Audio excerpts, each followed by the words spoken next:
Bien, alors sur cet exercice, on va décortiquer et voir ensemble les levées de genoux de manière latérale.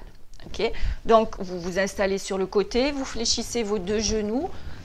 Si c'est possible, vous gardez le genou un tout petit peu plus à angle droit, entre hanche et genou. Et ici, genou, cheville, à angle droit aussi. Alors, je vous le dis de suite, si l'exercice est difficile, vous pourrez ramener un peu les talons vers les fesses. C'est vous qui allez voir en fonction de la difficulté. Souvenez-vous, l'objectif, c'est d'être sur un ensemble de masse musculaire importante avec le moins de compensation possible. OK? Alors, le bras est allongé sous l'oreille. On a vraiment une ligne droite du coccyx jusqu'au bout des doigts. Et si toutefois, eh bien, la position comme ça est inconfortable, on peut aussi replier le bras comme si on venait toucher son omoplate derrière. De ce fait, la tête est peut-être un petit peu mieux alignée en fonction de chacun, sa grosseur de muscle, la longueur des segments et ainsi de suite. Alors, une chose importante, elle va se situer dans le placement du bassin.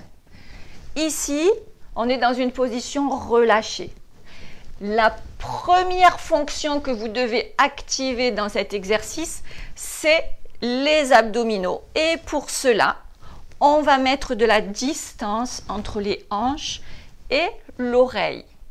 Je ne vais pas dire l'épaule parce que sinon il y en a, ils vont monter l'épaule au lieu de descendre la hanche. D'accord? Donc la distance oreille et hanche est grande.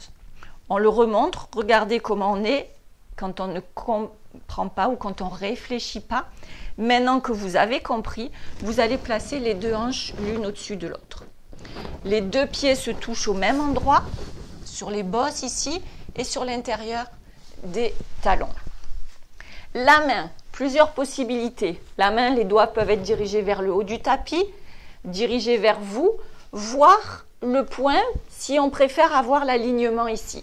Pareil, 3 possibilités, vous essayez, vous choisissez. L'objectif de l'exercice, c'est de décoller la partie basse des jambes, des genoux jusqu'aux orteils sur l'expiration en appuyant beaucoup sur la main.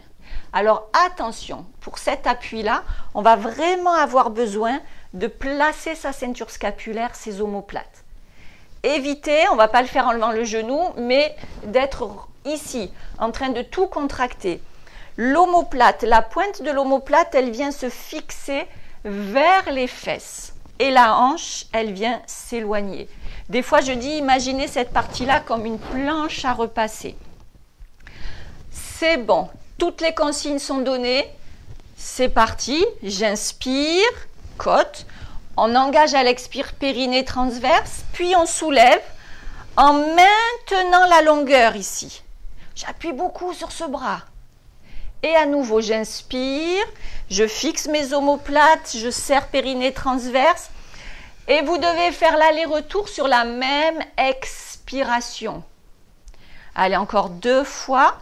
Je tends toute cette partie-là. Je baisse ici. Et quand je descends les jambes en même temps. Pas les genoux avant les chevilles. Dernière fois. J'appuie fort sur la main. Et je descends et je monte sur la même expire. Alors pour que ce soit plus visible, on va vous montrer ce qu'on peut avoir tendance à exécuter, l'erreur qui se situe ici. Au moment où vous allez monter, vous allez tasser, monter ça et après les genoux. C'est pas bon du tout. Ok, il y a une grosse compensation au niveau du dos, au niveau des trapèzes. Ok, on cherche sa planche à repasser. Je vous propose de faire, vous, l'orientation de la main pour voir ce qui va le mieux. Dernière fois de manière correcte pour ne pas rester sur quelque chose d'incorrect. Et en même temps, je grandis, je tire et je redescends. Le principe, c'est de faire l'aller et le retour sur l'expiration. Si vous voulez que votre exercice soit efficace, soufflez longtemps. Si vous voulez que votre exercice soit au niveau au-dessus, souffler encore plus longtemps. C'est la grandeur de votre expiration qui va faire augmenter la difficulté de l'exercice et non pas la rapidité. Ok? Donc voilà pour le lever de genou latéral.